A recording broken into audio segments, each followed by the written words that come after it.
Assalamualaikum warahmatullahi wabarakatuh dan selamat pagi buat ibu dosen, guru pembimbing dan kawan-kawan rekan-rekan seperjuangan mahasiswa PPG dalam jabatan tahun 2022. Di sini saya membuat konten video YouTube ini sebagai salah satu prasyarat untuk menyelesaikan studi PPG di Universitas Negeri Makassar. Jadi ini merupakan adalah tugas akhir yang berisi tentang pengalaman-pengalaman baik selama menjalani PPL 4 kali di sekolah masing-masing. Dan juga refleksi hal-hal apa yang telah dan akan yang kita lakukan setelah melaksanakan PPL di sekolah. Baiklah, di sini saya tidak berpanjang lebar bahwa tugas mandiri PPG dalam jabatan kategori 1 Universitas Negeri Makassar tahun 2022 LK 3.1 yaitu menyusun best practice. Saya perkenalkan, nama saya Asrudin SPD, nomor UKG 2016 99 69 37 64, kelas IPS 002 kelompok B. Asal instansi saya yaitu SNPN 39 Batam, Kecamatan Galang, Kota Batam, Provinsi Kepulauan Riau. Jadi di sini saya akan menyusun cerita baik best practice menggunakan metode STAR, yaitu situasi, tantangan, aksi, refleksi hasil, dan dampak terkait pengalaman mengatasi permasalahan siswa dalam pembelajaran pada PPL yang telah saya lewati. Di sini saya akan menjelaskan sedikit tentang best practice yang telah saya buat. Jadi best practice ini, PPL ini terlaksana di lokasi SMP Negeri 39 Batam. Lingkup pendidikannya yaitu SMP atau sekolah menengah pertama. Tujuan yang ingin dicapai dalam PPL ini adalah melalui pembelajaran problem based learning atau yang sering disingkat dengan PBL, peserta didik diharapkan mampu meningkatkan minat belajar IPS. Jadi dalam hal ini,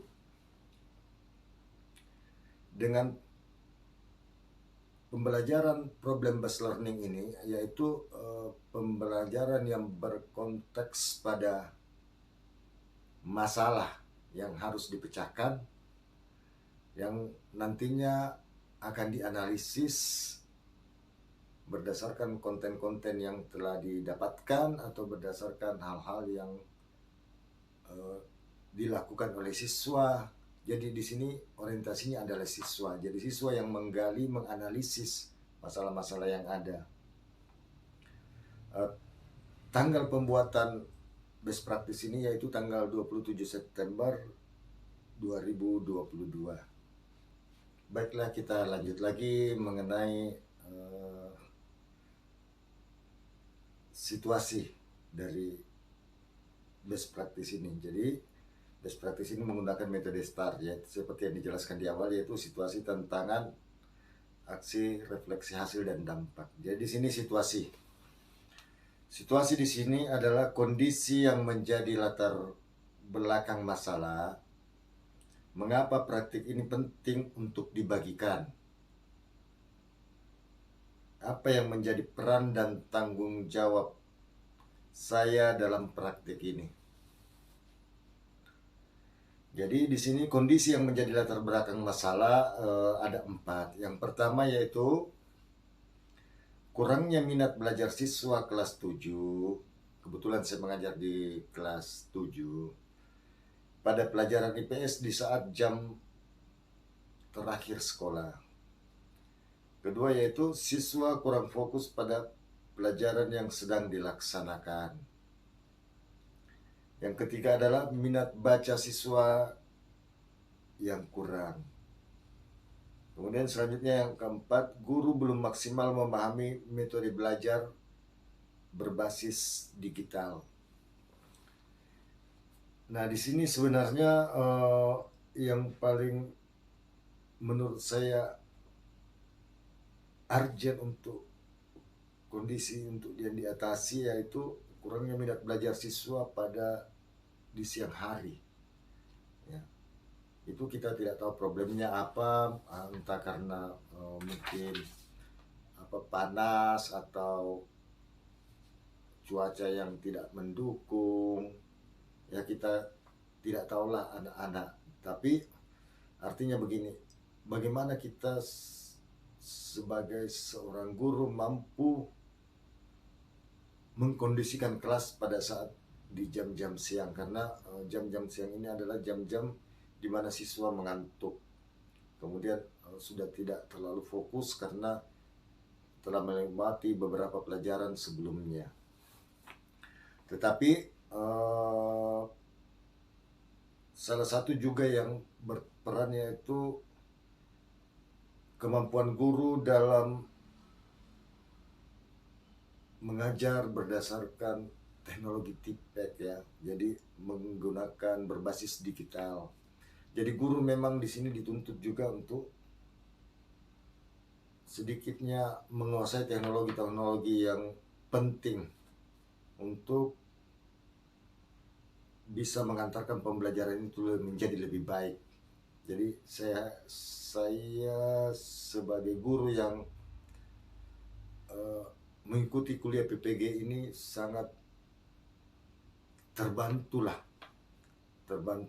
dengan melihat kawan-kawan yang mempunyai hasil atau presentasi yang bagus-bagus dari pengolahan digital. Setidak-tidaknya itu memicu untuk untuk berbuat lebih baik juga. Jadi di sini peran dan tanggung jawab saya dalam praktek ini adalah sebagai guru yang telah mengidentifikasi tentang permasalahan yang terjadi selama proses belajar mengajar di dalam kelas. Maka salah satu keyakinan saya adalah pembelajaran inovatif program based learning mungkin paling relevan untuk saat ini dilaksanakan. Karena PBL ini intinya adalah menganalisis, jadi diminta untuk siswa bagaimana caranya memecahkan masalah. Nah, jadi kalau memecahkan masalah berarti terjadi interaksi ya, atau dialog interaktif lah antara sesama siswa dalam bentuk diskusi untuk memecahkan masalah itu dari hasil-hasil yang dilihatnya melalui video YouTube yang ditayangkan atau hasil kajian ilmiah yang mereka lakukan dengan bimbingan dari guru. Jadi mereka membuka handphone mereka, kemudian melihat kajian-kajian ilmiah yang berhubungan dengan pelajaran yang sedang berlangsung. Jadi saya kira begitu untuk masalah kondisi yang menjadi latar belakang.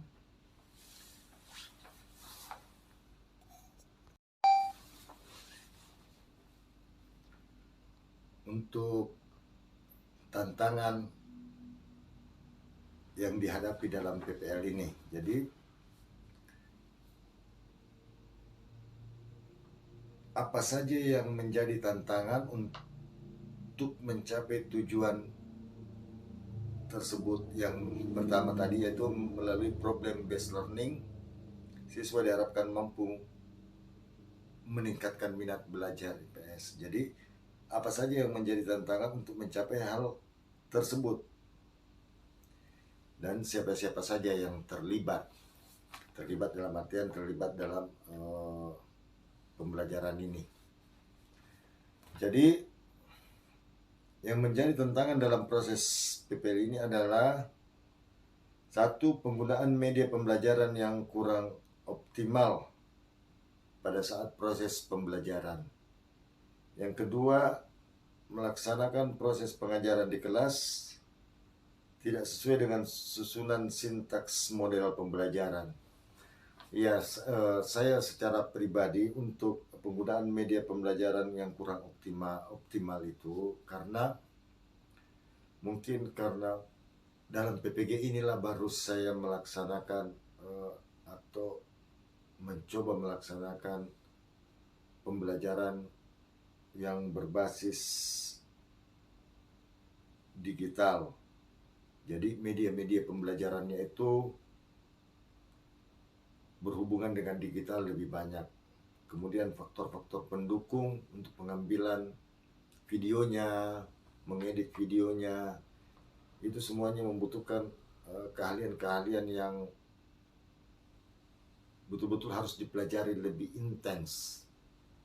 Karena seperti jika saya di sini hanya bisa menggunakan aplikasi Canva untuk edit video, tapi banyak di luaran yang lebih bagus seperti Filmora, KineMaster, banyaklah. Tetapi saya merasa cukup dengan Canva saja saya bisa, yang penting bisa mengedit lah, bisa mempertunjukkan kepada anak-anak hal-hal apa yang menjadi analisis atau video yang akan dijadikan analisis pembelajaran. Kemudian melaksanakan proses pengajaran di kelas tidak sesuai dengan susunan sintaks. Ya, saya akui itu. Jadi untuk susunan sintaks ini, karena entah saya terlalu bersemangat atau kira-kira apa ya,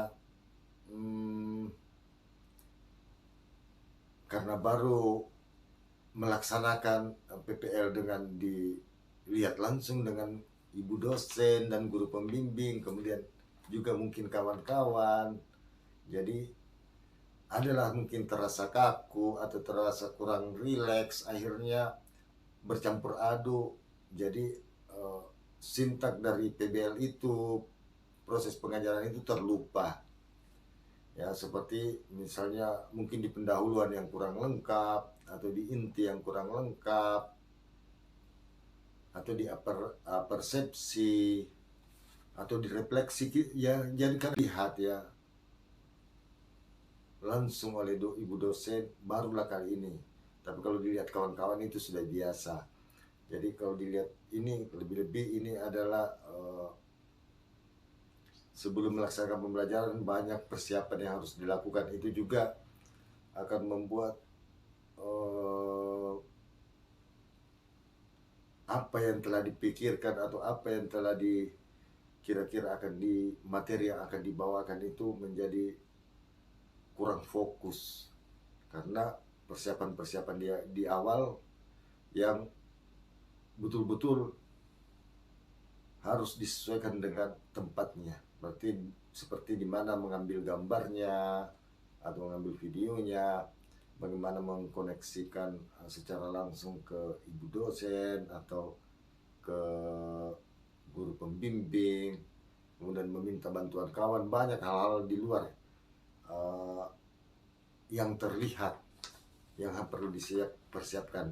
Jadi disitulah sering ada mungkin kelupaan, bukan kesalahan tapi kelupaan dalam sintaks.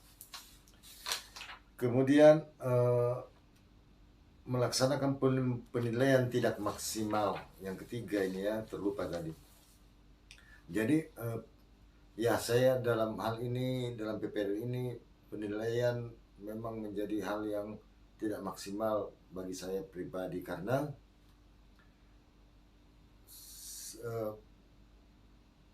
ada 3 ranah yang harus dinilai, yaitu ranah afektif, kognitif, ilmunya, kemudian psikomotor, keahliannya atau kecakapannya. Jadi di sini ada yang berupa rubrik, ada yang berupa pertanyaan-pertanyaan, jadi banyak macam lah. Nah, sementara dalam hal ini mempersiapkan perangkat ajar itu memerlukan konsentrasi full, konsentrasi penuh untuk melakukan pembelajaran dengan baik. Maka kadang penilaian itu tidak terlalu terfokus. Jadi akhirnya ya mungkin yang ada cuma rubrik untuk penilaian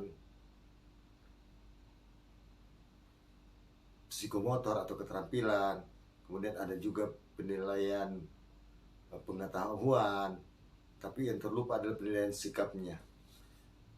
Jadi itu akan suatu saat akan diperbaiki lagi dengan berdasarkan bukan latihan ya, penerapan langsung setelah PPL ini. Kemudian yang keempat adalah suasana kelas yang cenderung kurang rapi dengan susunan bangku yang kurang bagus. Nah ini juga dalam metode diskusi ini harus betul-betul diperhatikan untuk susunan bangku. Jadi mungkin di sini pengaturan bangku kurang maksimal yang saya lakukan, jadi susah untuk berjalan, kemudian susah untuk bagaimana ya, menempatkan alat-alat untuk perekam, alat-alat untuk memvideokan, kemudian bagaimana teknis pengambilan gambar atau video dari kawan, itu semuanya yang sangat mengganggu akibat susunan bangku yang kurang bagus. Saya kira demikian untuk segi tantangan ini.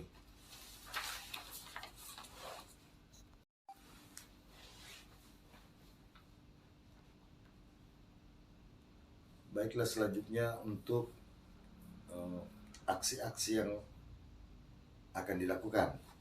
Jadi langkah-langkah apa yang akan dilakukan untuk menghadapi tantangan yang telah disebutkan tadi, strategi apa yang akan digunakan, bagaimana prosesnya, siapa saja yang terlibat, apa saja sumber daya atau materi yang diperlukan untuk melaksanakan strategi ini.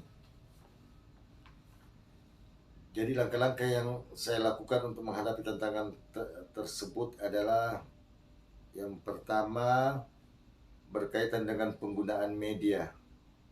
Jadi di sini saya dalam memilih media pembelajaran itu sering browsing dulu ke YouTube untuk video ya, penayangan video, sering browsing ke YouTube.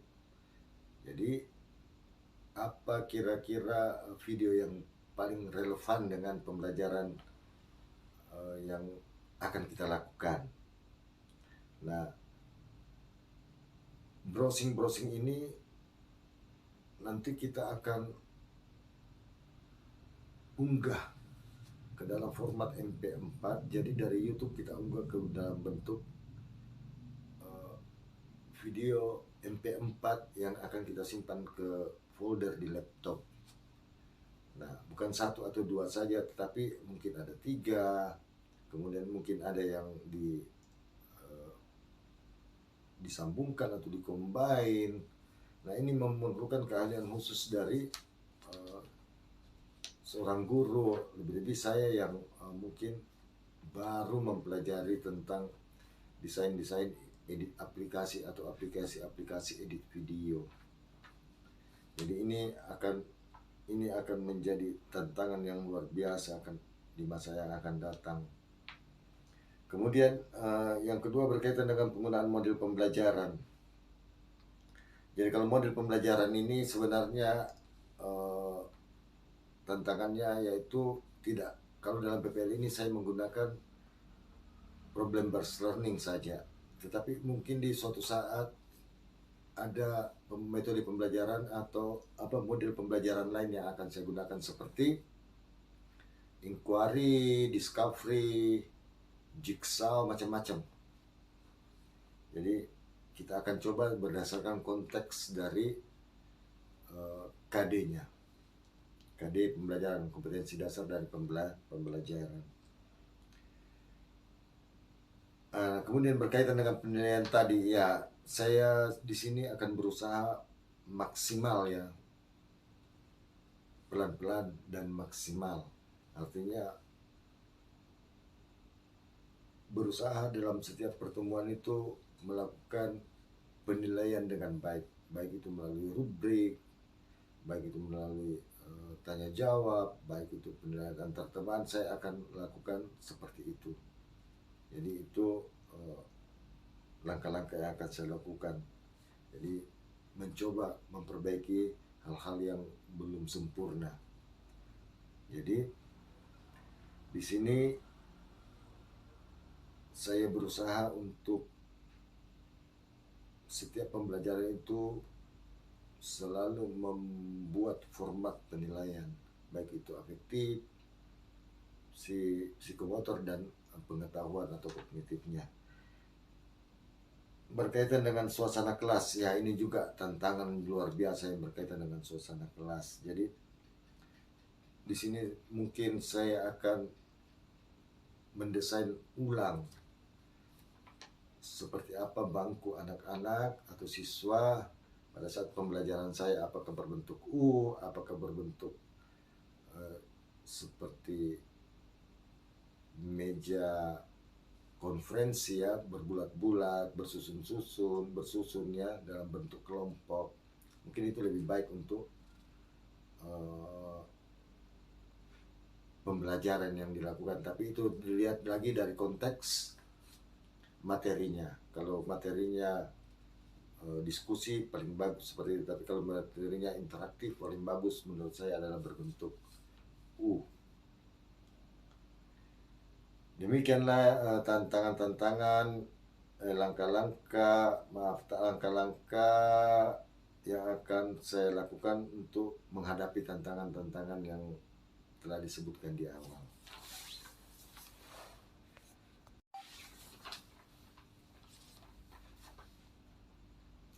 Berkaitan dengan refleksi hasil dan dampak. Bagaimana dampak dari aksi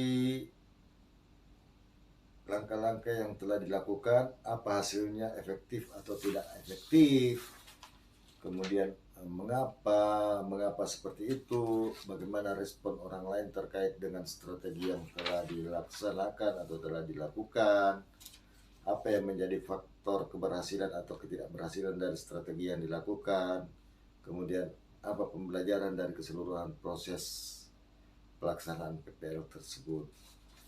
Jadi di sini ada beberapa,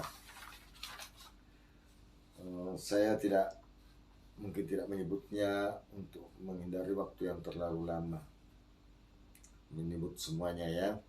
Di sini ada yang pertama, yaitu dampak dari penggunaan media berbasis TPEC yang diimplementasikan dalam gambar dan video pembelajaran yang ditayangkan. Dapat dikatakan efektif dan telah dapat membuat peserta didik lebih bersemangat. Jadi dengan menggunakan video, menggunakan internet untuk kajian ilmiah, membuat siswa menjadi bersemangat. Kemudian penggunaan model pembelajaran based learning juga sangat bagus karena mengaktifkan siswa dan memaksa siswa untuk aktif mengkaji dan menganalisis melalui tayangan video dan kajian analisis mandiri, ya, artinya membuat atau melihat jurnal-jurnal yang ada di internet melalui bantuan dari guru, ya, sepertinya itu ya. Kemudian dampak penerapan model pembelajaran PBL diiringi dengan media berbasis TIPEC, ya, itulah untuk pembelajaran abad 21 memang seperti itu. Jadi harus berbasis digital, berbasis teknologi, pedagogikal. Jadi teknologi itu diiringi dengan teknik belajar mengajar dari guru. Jadi semuanya tergabung di dalamnya sehingga memberikan pembelajaran yang inovatif yang ujung-ujungnya dapat meningkatkan motivasi siswa.